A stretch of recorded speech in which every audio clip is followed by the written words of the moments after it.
This channel does not promote any violent, harmful, or illegal activities. All content provided by this channel is meant for an educational purpose only. নমস্কার, স্বাগত আপনাকে আরো একবার টিভি9 বাংলায়। আমি দীপ রয়েছে আপনার সঙ্গে। আর শুরুতেই নজর রাখবে এই মুহূর্তের বড় খবরে। আবারও অসুস্থ কালীঘাটের কাকু সুজয় কৃষ্ণ ভদ্র। প্রেসিডেন্সি জেল থেকে এসএসকেএমে আনা হয়েছে সুজয় কৃষ্ণ ভদ্রকে। জানিয়ে রাখি আপনাদের আরো একবার এই মুহূর্তের বড় খবর। আবারও অসুস্থ কালীঘাটের কাকু সুজয় কৃষ্ণ ভদ্র।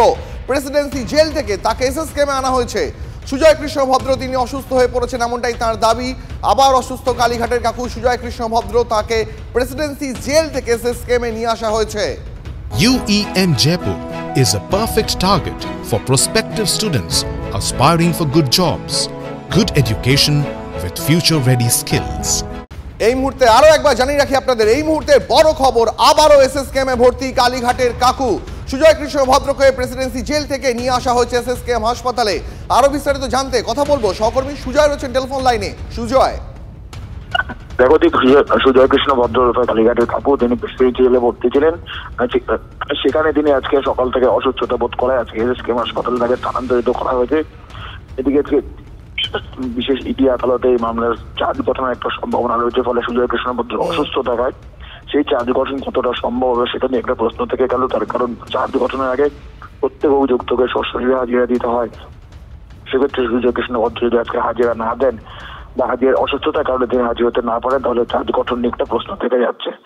একেবারে অনেক ধন্যবাদ তোমাকে সুজয়। জানিয়ে রাখি আপনাদের এই মুহূর্তের আরো একবার বড় খবর। এসএসকেএমে নিয়ে আসা হয়েছে কালীঘাটের কাকু সুজয় কৃষ্ণ ভদ্রকে। তিনি অসুস্থ বোধ করায় প্রেসিডেন্সি জেল থেকে তাকে নিয়ে আসা হলো এসএসকেএম হাসপাতাল থেকে।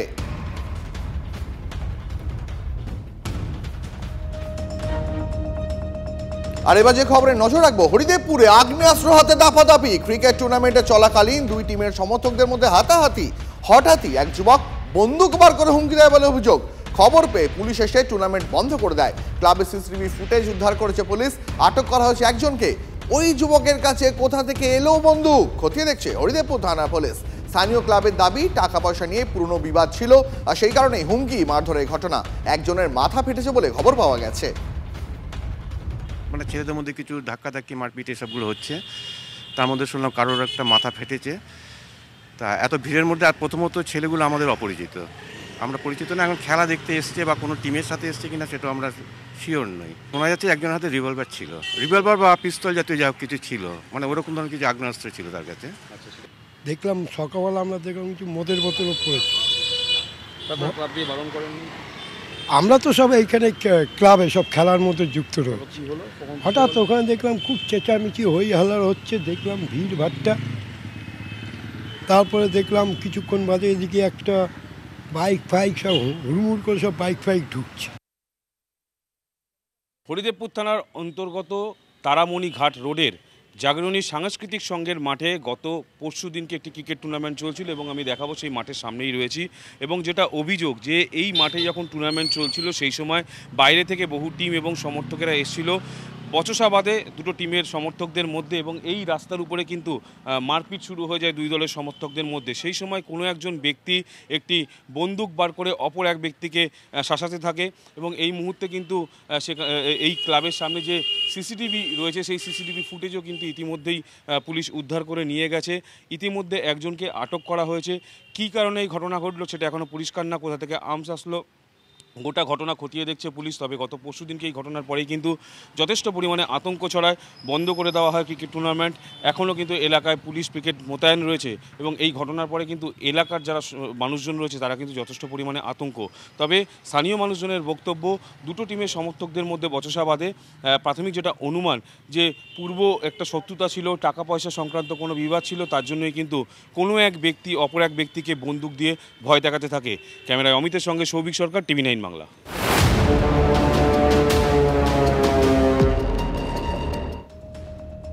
পাসপোর্ট জালিয়াতি রুখতে রাজ্য পুলিশের হাতে ক্ষমতা খুবই সীমিত। একেবারে সাংবাদিক বৈঠক করে এই দাবি করলেন রাজ্য পুলিশের ডিজি রাজীব কুমার।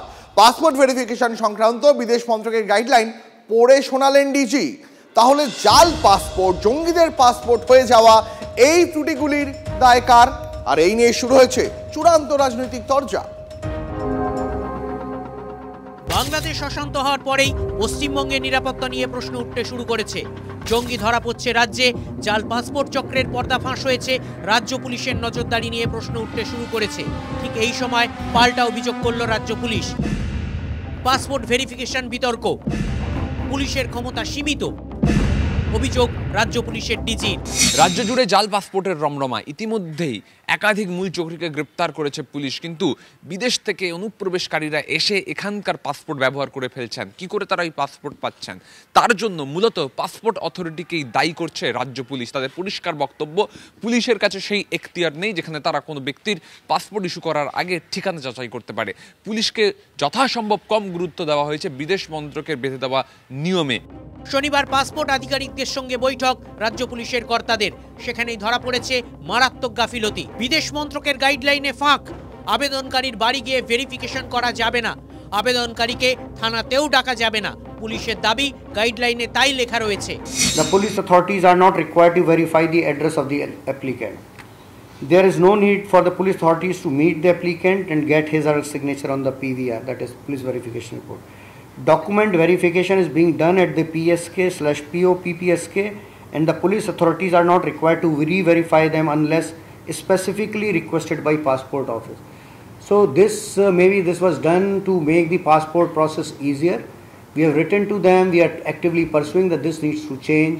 পুলিশ তদন্ত করে দেখেছে জাল পাসপোর্টকারীরা অনলাইনে থানার নাম ও বাড়ির ঠিকানা ইচ্ছেমতো দিয়ে দিচ্ছে এবং নিয়মের ফাঁক গলে পাসপোর্ট তৈরি করে নিচ্ছে। পুলিশ সিদ্ধান্ত নিয়েছে এবার থেকে তারা আবেদনকারীর ঠিকানায় গিয়ে যাচাই করে দেখবেই। Officers have redesigned the system. We are ensuring that at the police station, at the local level, it's not only the DIB which does the verification. There will be a bigger role being envisaged for the local police station also and the senior officers also. In the new scheme of things, the Superintendent of Police will personally take interest and ensure that whatever verification goes, they have cleared all the required things. এদিকে রাজ্য police বিদেশ মন্ত্রকের বিধির দিকেই আঙুল তোলায় শুরু হয়েছে রাজনৈতিক তরজা। কসবাতে যে পাসপোর্ট অফিস, সেই অফিসে যদি আপনি যান দেখতে পাবেন কিভাবে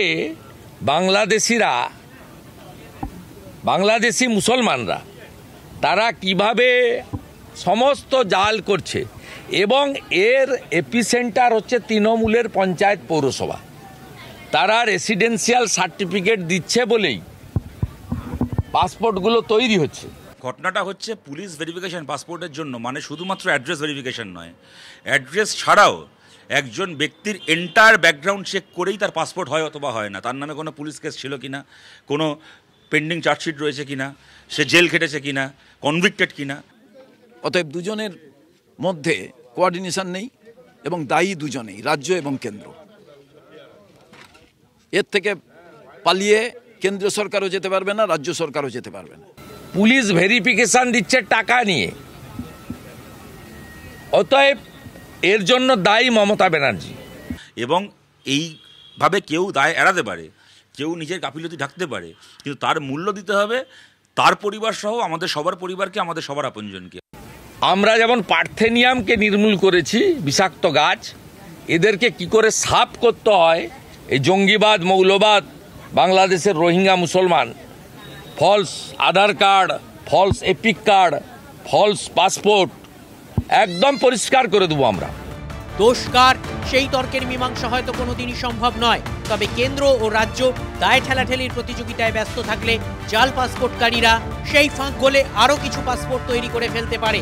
বাঁধে যে ফাটল ধরেছে তার মেরামতি যুদ্ধকালীন তৎপরতায় সেরে ফেলাটা জরুরি, ভীষণ জরুরি। সুমন মহাপাত্রের রিপোর্ট, TV9 বাংলা।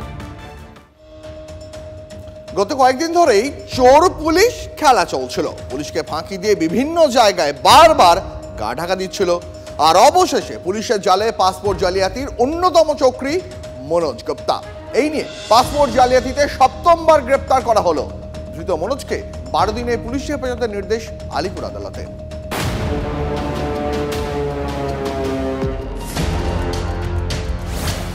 দিন দুয়েক আগে আস্তানা বদলে লাভ হলো না। কলকাতা পুলিশের হাতে গ্রেফতার পাসপোর্ট জালিয়াতি কাণ্ডের অন্যতম মূল অভিযুক্ত মনোজ গুপ্ত। ঠাকুরপুকুর থানা এলাকার বাসিন্দা হলেও দুদিন আগে উত্তর 24 পরগনার গাইঘাটা এলাকায় এক ভাড়া বাড়িতে থাকতে শুরু করেন তিনি। শনিবার মধ্যরাতে গাইঘাটা থানা এলাকার চাঁদপাড়া ঢাকুরিয়ার সেই বাড়ি থেকে তাকে গ্রেফতার করে পুলিশ। জাল পাসপোর্ট মামলার তদন্তে ইতিমধ্যে একাধিক অভিযুক্তকে গ্রেফতার করেছে লালবাজার। পুলিশের সন্দেহ, ভুয়ো নথিপত্রের মাধ্যমে জাল পাসপোর্ট বানিয়ে দিচ্ছে একটি চক্র। ওই মামলার তদন্তে কলকাতা এবং শহরতলির বেশ কিছু অঞ্চলে হানা দেয় পুলিশের দল। মাস দুয়েক আগে ভবানীপুর থানায় একটি পাসপোর্ট জালিয়াতির অভিযোগ হয়। সেই মামলার সূত্র ধরেই শনিবার মনোজকে গ্রেফতার করে পুলিশ। গাইঘাটার এক মহিলার বাড়িতে আশ্রয় নিয়েছিলেন মনোজ। ওই মহিলার দাবি, তিনি মনোজকে চেনেন না। আপনার কি হয়? আমার কোনো কিছু হয় না, আমার এক রিলেটিভ আছে, উনি বলে দুটো দিন এখানে থাকবে, বাড়িতে একটু সমস্যা হয়েছে, দুদিন পরে চলে না, আজকে সন্ধ্যাবেলায় না চলে যাও। এলাকার মধ্যে এরকম এটা তো ঠিক না, অবশ্যই এই ধরনের কথা দেখলে বা শুনলে এটা হওয়া উচিত না। ঠাকুরপুকুরের শিলপাড়ায় বাড়ি মনোজের, তবে তার নাগাল পাচ্ছিল না পুলিশ। মনোজের সন্ধানে বিভিন্ন জায়গায় হানাও দেন তদন্তকারীরা। যেটি পুলিশ সূত্র মারফত আমরা জানতে পারি যে এই বাড়িতেই এসেছিল পুলিশের তদন্তকারী আধিকারিকরা। ঠিক দোতলায় তার বাড়ি এবং ঘরের মধ্যে থেকে পাসপোর্টের যে তথ্য অর্থাৎ পরিচয়পত্রের যে জাল নথি সেই সমস্ত উদ্ধার করা গেছে এবং পাসপোর্টের বেশ কিছু কপি উদ্ধার করা গেছে, বেশ কিছু ভিসার কপি উদ্ধার করা গেছে, এমনটাই কিন্তু তদন্তকারী আধিকারিক সূত্র মারফত আমরা জানতে পারছি। দেখে না, আমাদের দিতেও না, বন্ধু বান্ধব নিয়ে করে, আমাদের কোনো কথাও বলে না। ধৃতের শখের বাজারের বরিশায় একটি রেস্তোরাঁ আছে। সেই রেস্তোরাঁর দোতলায় চলত ট্রাভেল এজেন্সির অফিস। সূত্রের খবর, এই ট্রাভেল এজেন্সির আড়ালে চলত বেআইনি পাসপোর্ট কারবার। ভবানীপুর থানা এবং লালবাজারের তদন্তকারী আধিকারিকরা ওই অফিসে তল্লাশি চালিয়ে বেশ কিছু জাল নথি উদ্ধার করেছেন বলে পুলিশ সূত্রে খবর। ট্রাভেলসে শুনেছি আছে, কিন্তু জানি না। জানেন না? এখানকার ছেলেও না, শিলপাড়ার দিকে থাকে। লোকটাকে দেখেছি আর কি, এখানে দীর্ঘদিন ধরে ব্যবসা করছে, যাতায়াত করছে, দেখেছি। ভুয়ো পাসপোর্ট নিয়ে ইতিমধ্যেই কড়া অবস্থান নিয়েছে লালবাজার। পাসপোর্টের পুলিশি যাচাই নিয়ে থানার ওসিদের নির্দেশ দিয়েছেন কলকাতা পুলিশ কমিশনার মনোজ বর্মা। শনিবার কলকাতা পুলিশের মাসিক অপরাধ দমন বৈঠকে তিনি নির্দেশ দেন, পাসপোর্টের আবেদনপত্র যাচাই করে জমা নেওয়ার আগে তা নিয়ে থানায় যিনি পাসপোর্টের দায়িত্বপ্রাপ্ত নোডাল অফিসার তার সঙ্গে কথা বলতে হবে ওসিদের। রণজিৎ ও দীপঙ্করের রিপোর্ট, TV9 বাংলা।